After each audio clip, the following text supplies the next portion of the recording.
महाभारत उद्योग पर्व अध्याय 7। श्री कृष्ण का दुर्योधन तथा अर्जुन दोनों को सहायता देना। वैशंपायन जी कहते हैं, जन्मेजय, पुरोहित को हस्तिनापुर भेजकर पांडव लोग यत्र तत्र राजाओं के यहाँ अपने दूतों को भेजने लगे। अन्य सब स्थानों में दूत भेजकर कुरुकुल नंदन कुंती पुत्र नरश्रेष्ठ धनंजय स्वयं द्वारिकापुरी को गए। जब मधुकुल नंदन श्री कृष्ण और बलभद्र सैकड़ों वृष्णि अंधक और भोजवंशी यादवों को साथ ले द्वारकापुरी की ओर चले थे, तभी धृतराष्ट्र पुत्र राजा दुर्योधन ने अपने नियुक्त किए हुए गुप्तचरों से पांडवों की सारी चेष्टाओं का पता लगा लिया था।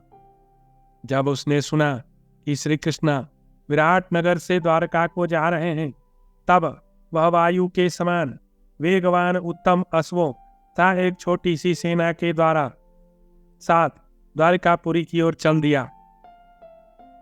कुंती कुमार पांडुनंदन अर्जुन ने भी उसी दिन शीघ्रतापूर्वक रमणीय द्वारिकापुरी की ओर प्रस्थान किया। कुरुवंश का आनंद बढ़ाने वाले उन दोनों नरवीरों ने द्वारका में पहुंचकर देखा श्री कृष्ण शयन कर रहे हैं। तब वे दोनों सोए हुए श्री कृष्ण के पास आए।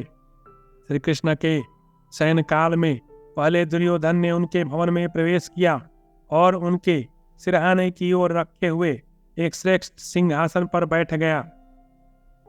तत्पश्चात महामना किरीटधारी अर्जुन ने श्री कृष्ण के शयनागार में प्रवेश किया। वे बड़ी नम्रता से हाथ जोड़े हुए श्री कृष्ण की चरणों की ओर खड़े रहे। जागने पर वृष्णि कुलभूषण श्री कृष्ण ने पहले अर्जुन को ही देखा। मधुसूदन ने उन दोनों का यथायोग्य आदर सत्कार करके उनसे उनके आगमन का कारण पूछा। तब दुर्योधन ने भगवान कृष्ण से हंसते हुए से कहा, माधव, जो युद्ध होने वाला है उसमें आप मुझे सहायता दे।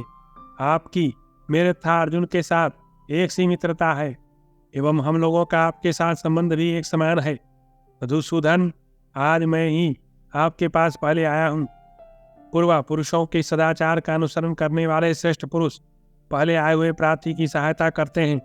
जनार्दन, आप इस समय संसार के सत्पुरुषों में सबसे श्रेष्ठ हैं और सभी सर्वदा आपको सम्मान की दृष्टि से देखते हैं। अतः आप सत्पुरुषों के ही आचार का पालन करें। भगवान श्री कृष्ण ने कहा, राजन, इसमें संदेह नहीं कि आप ही मेरे यहाँ पहले आए हुए हैं, परंतु मैंने पहले कुंती नंदन अर्जुन को ही देखा है। सुयोधन, आप पहले आए हैं और अर्जुन को मैंने पहले देखा है, इसलिए मैं दोनों की ही सहायता करूंगा। शास्त्र की आज्ञा है कि पहले बालकों को ही उनकी अभीष्ट वस्तु देनी चाहिए।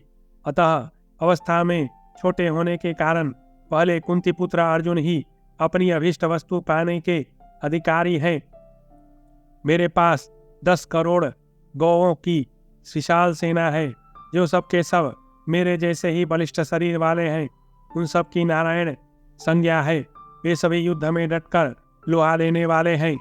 एक ओर वे दुर्धर्ष सैनिक युद्ध के लिए उद्यत रहेंगे, दूसरी ओर मैं अकेला रहूंगा, परंतु मैं न तो युद्ध करूंगा न कोई शस्त्र धारण करूंगा। अर्जुन, इन दोनों में से कोई एक वस्तु जो तुम्हारे मन को अधिक प्रिय जान पड़े, तुम पहले उन्हें चुन लो, क्योंकि धर्म के अनुसार पहले तुम्हें ही अपनी मनचाही वस्तु चुनने का अधिकार है।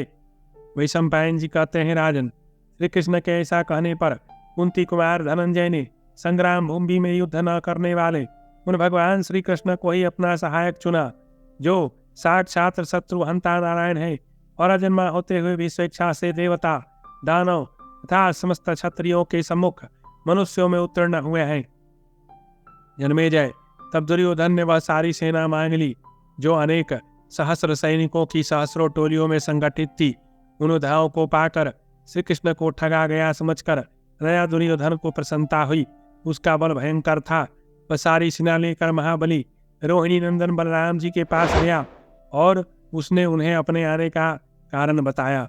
तब सूर्यवंशी बलराम जी ने धृतराष्ट्र पुत्र दुर्योधन को इस प्रकार उत्तर दिया। बलदेव जी बोले, गुरुसिंह, पहले राजा विराट के यहाँ विवाह उत्सव के अवसर पर मैंने जो कुछ कहा था वह सब तुम्हें मालूम हो गया होगा। गुरुनंदन, तुम्हारे लिए मैंने श्री कृष्ण को बाध्य करके कहा था कि हमारे साथ दोनों पक्षों का समान रूप से संबंध है। राजन, मैंने यह बात बार बार दोहराई, परंतु श्री कृष्ण को जची नहीं और मैं श्री कृष्ण को छोड़कर एक क्षण भी अन्यत्र कहीं ठहर नहीं सकता।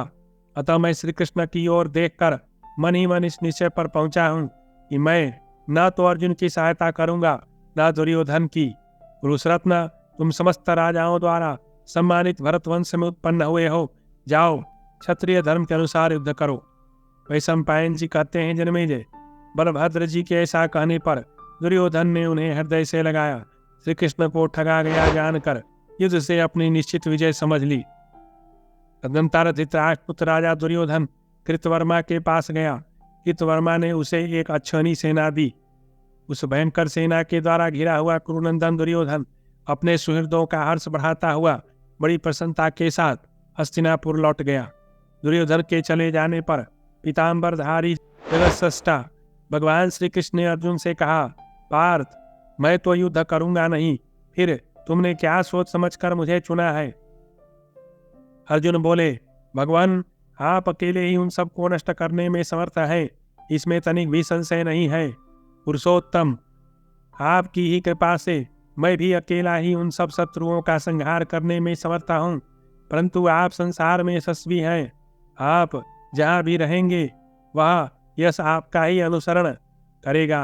मुझे भी यश की इच्छा हो रही है, इसलिए मैंने आपका वर्ण किया।